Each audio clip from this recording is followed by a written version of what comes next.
As I've gotten older, drinking alcohol has resulted in pretty severe hangovers, even after drinking just a teeny bit. So I've been wondering if it's even worth drinking anymore at all. Today, we talk all about the sober, curious movement for people like me. And we go to LA's first zero-proof cocktail bar to find out how cutting alcohol affects social life. It's a secret that drinking is a major part of socializing, from work events to weddings to birthdays and your average weekend. While it can enhance a night out for many people, it can also lead to hangovers, anxiety, poor decisions, and regret. I've definitely had my fair share of waking up, especially in college, and being like, oh, last night, like what happened? That was terrible. Also really fun, but also there were a lot of bad decisions made. So if alcohol leaves you feeling less than ideal, it might be time to get sober curious. Sober curious. I was talking to a friend last night while I was reading your script, and we were both like, what does it really mean to be sober curious? Well, sober curious is not the same as being sober. It just means that you're rethinking the role of alcohol in your life. You're curious about it.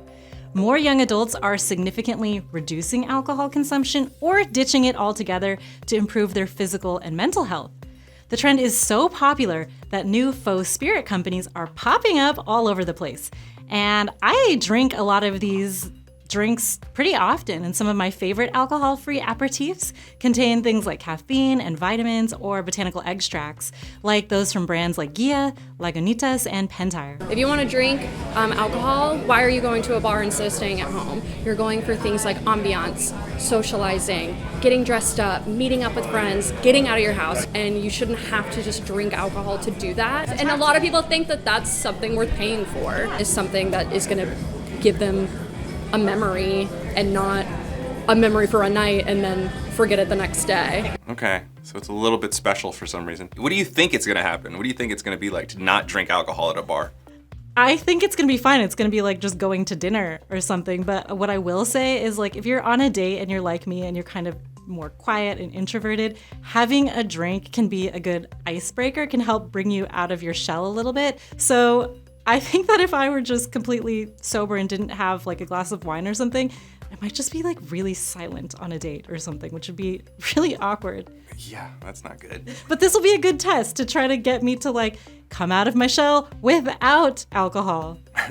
So we're gonna see if Brigida can come out of her shell drinking a Coke and vitamins. I believe that was the original Coca-Cola, if you know what I mean. Oh, bro, yeah, that's true. Tyson and I are at a zero-proof bar called Stay in downtown Los Angeles, Chinatown, and we are drinking non-alcoholic drinks. This is my zero-proof martini. It's actually really good, and I don't know what he's drinking. Cheers. I forgot the cheers. It's delicious, actually. It's good though, right? And this is my second drink. The first one was called The Rat, and it actually really tasted like an alcoholic beverage, minus the alcohol. Really good. And we're having fun. Show us magic. Ooh. Has anything ever caught on fire? Me, many times. So hot in here. Thank you. You're welcome. Cheers. Cheers! Smoky drink. Oh, it's really, really good. I actually inhaled some smoke, so don't recommend that part. But for a zero-proof beverage, it really does taste like some kind of whiskey drink. Like, it really, really does. Wow. It's good, right? Yeah, it's not just like sugar and water. It's like it tastes like a drink, It tastes like like a whiskey. good drink. Yeah. Like I feel like somehow my brain thinks I'm getting buzzed, but I'm not. But maybe I am, off the experience. Yeah. So the fun part about making non-alcoholic cocktails is you have so much room to be creative. We're not able to rely on the flavors of alcohol because, you know, you've got someone that's a whiskey drinker. They know what whiskey's gonna taste like, and they know that they're gonna look at that whiskey taste. We're not using whiskey, you know, we have to find ways to come up with that flavor, and, you know, you drink a drink and be like, okay, this actually tastes like something that could be mistaken as alcohol or not. It really does. It's yeah, amazing. and they're just little tips and like little tricks that we do. You know, we add vinegars, we add tinctures, we add just like all sorts of little tricks to give it that kind of edge that people so much rely on with alcohol. What do you think is prompting this movement to happen now? I think for so long, not drinking has been so hush-hush and shameful that now people are like, yeah, I don't drink, who cares? And people are like, oh, like you don't drink? Like I didn't know like you couldn't, you know? Like people are seeing it more open and freely and realizing that, you know, people quit smoking, you know? Like people are so health conscious now that it's like no one's really thought about alcohol being a part of that like unhealthy things that we do. Personally, I love the sober curious movement because I'm part Asian.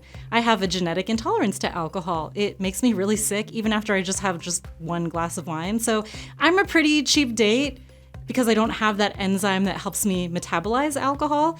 So I really like this because it makes me feel less awkward if other people are also not drinking. And I can also tolerate people better. When people are getting super drunk around you, it's so annoying, especially as a woman. Sometimes men get really, really drunk and I get like a little bit uncomfortable because they're so big and like just like kind of like a bull in a china shop. Because we're a woman-owned business, this is a wonderful first date spot because it's sexy, it's elegant, it's adult, it's not coffee, and you're not gonna overdo it and embarrass yourself because you're nervous, because that was my life for a very long time. But like, and you're safe. It's a very safe space for women. Yeah, I do have a friend that is a pretty extreme alcoholic, and he just turns into a demon when he drinks. Yeah. So if I was going to go anywhere that resembled a bar, maybe I would want to go there with him. What about you, Tyson? What do you think about this movement? Because I know that you enjoy alcohol. Yeah, I've been drinking a lot lately, more than I usually do. Probably just because everything's just been in flux this whole year so far. You know, it's not really a problem. I kind of love it. like I like watching a movie and like having a glass of wine. Like Yeah, sure. It makes you engage more.